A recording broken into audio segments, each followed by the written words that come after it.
Está con nosotros el doctor Roberto Toledo,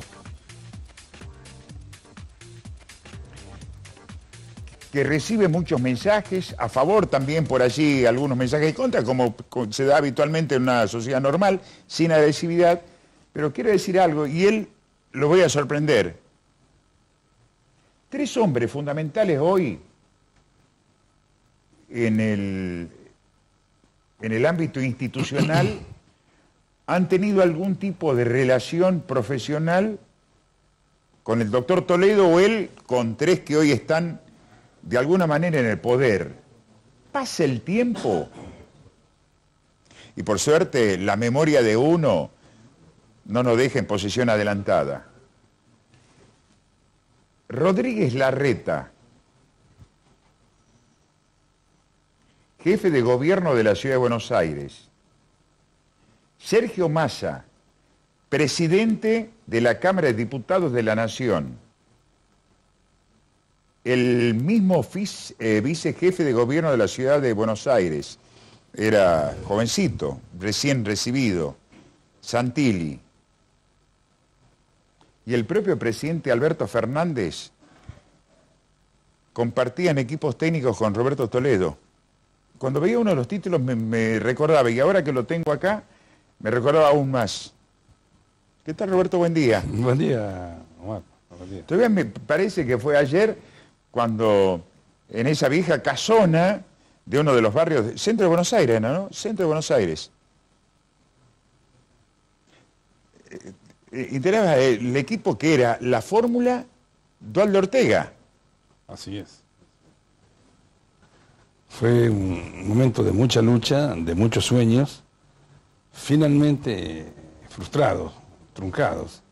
Esto motivó en su momento mi alejamiento total de la praxis de la actividad política. Pero tengo un conocimiento personal y acabado de cada una de estas personas. Me puedo estar olvidando de algunos, ¿no? No, son muchos más, son muchos más. Pero bueno, le ha tocado a ellos tener los destinos de la patria y el destino común en sus manos.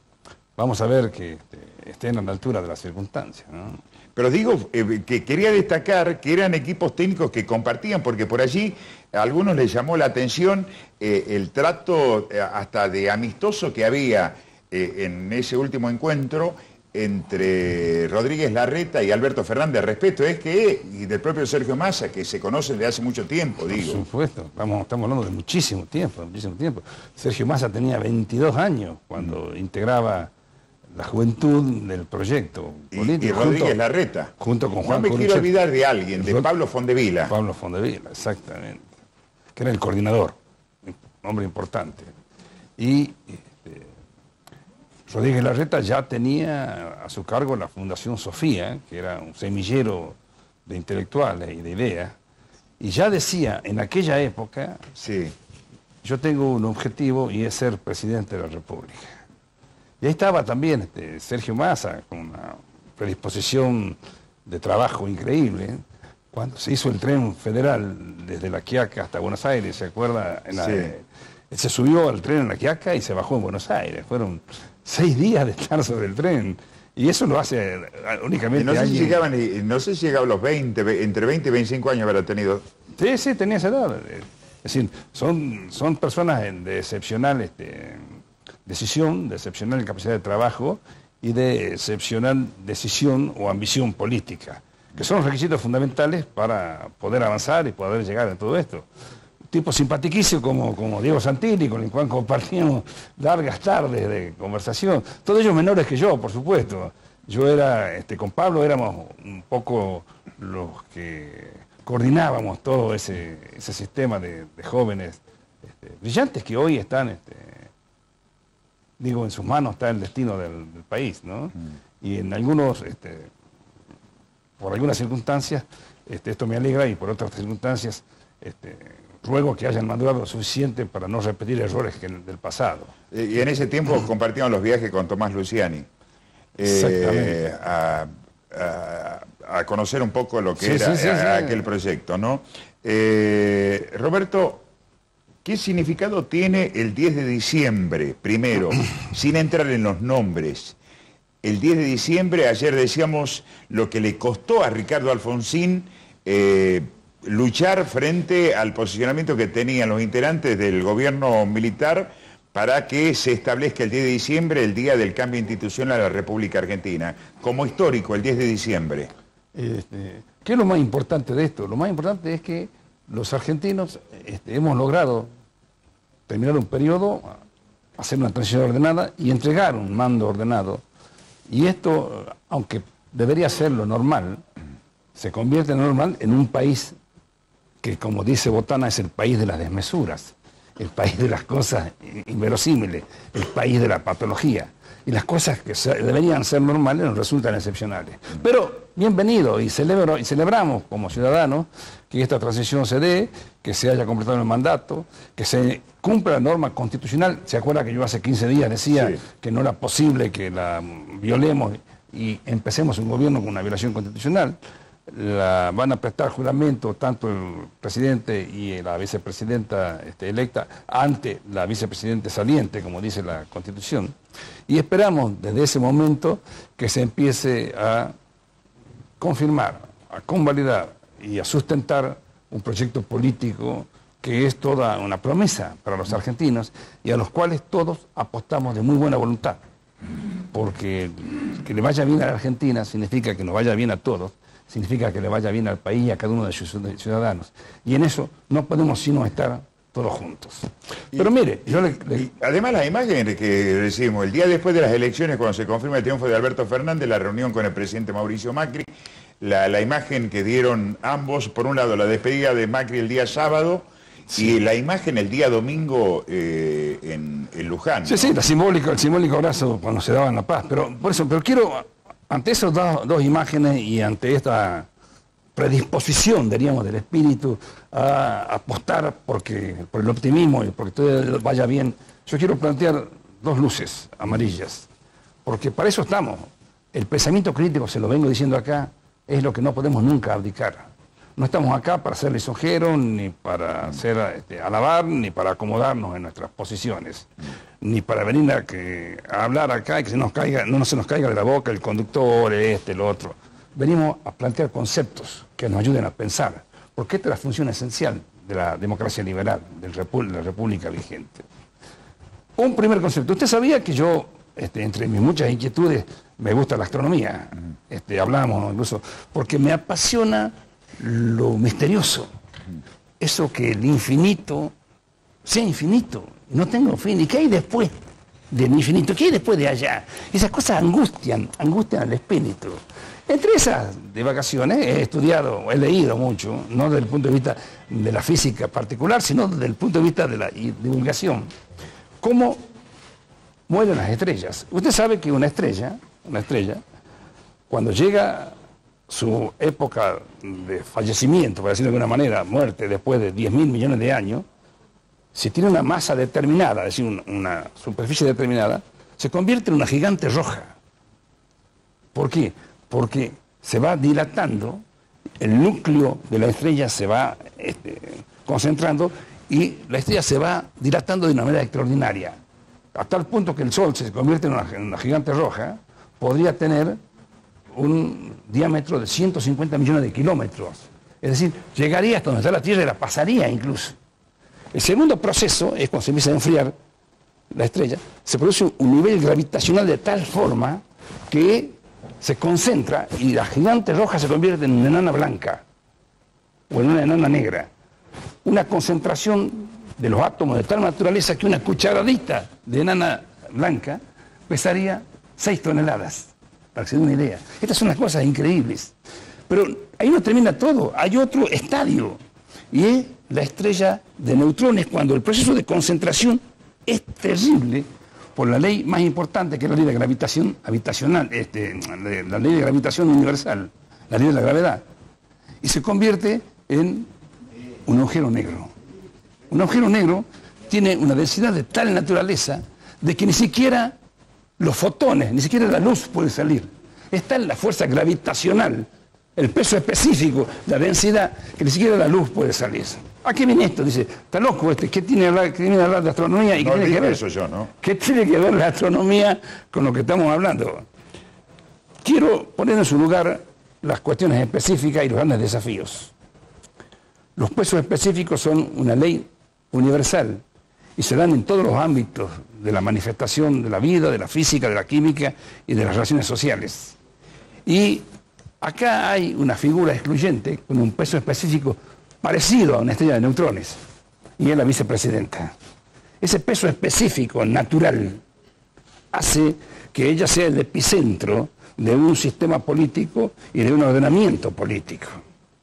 Y corremos el riesgo de que esa fuerza de concentración terrible que tiene su figura produzca una fagotización, fagocite al resto. Y entonces la república deje de ser equilibrada y se convierta en una autocracia, en la sola voluntad.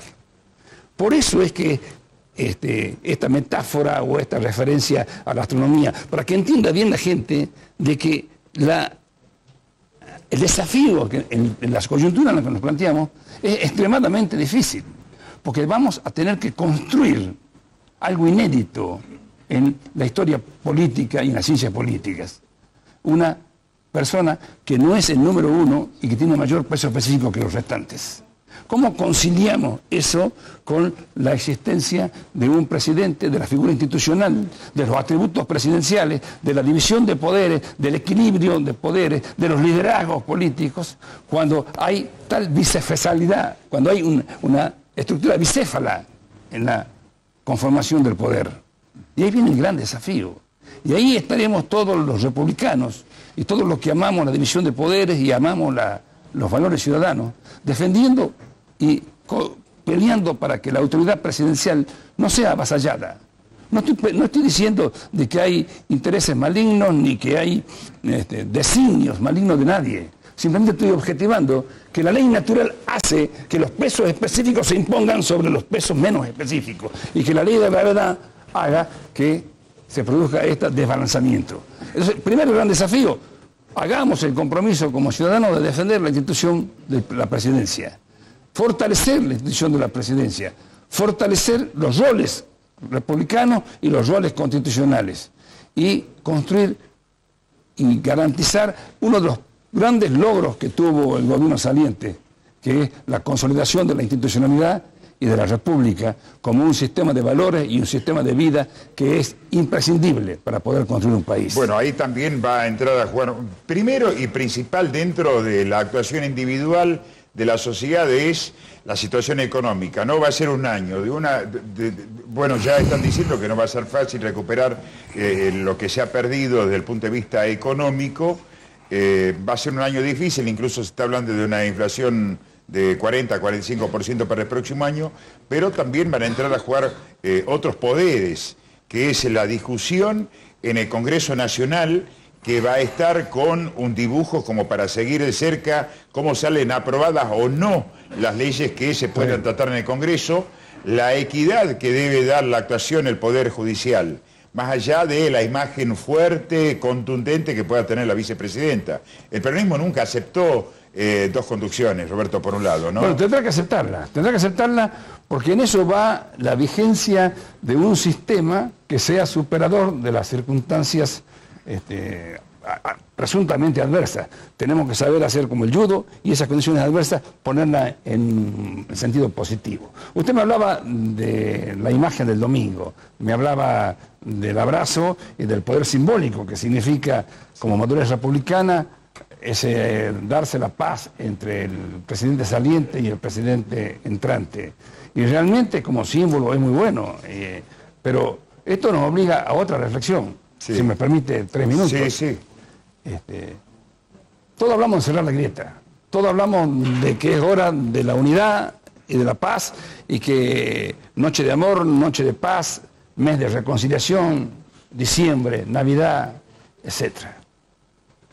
Pero debemos, antes que nada, para poder cerrar las heridas, conocer en qué consisten las heridas. Y debemos recuperar básicamente el concepto de qué naturaleza es la grieta que separa a los argentinos. ¿Es una grieta económica? ¿Es una grieta ideológica? ¿Es una grieta racial? ¿Es una grieta de qué naturaleza? Yo creo que ninguna de estas es la naturaleza de la grieta. Porque si fuera una grieta económica, no podría haber Macri sacado el 40% de los votos.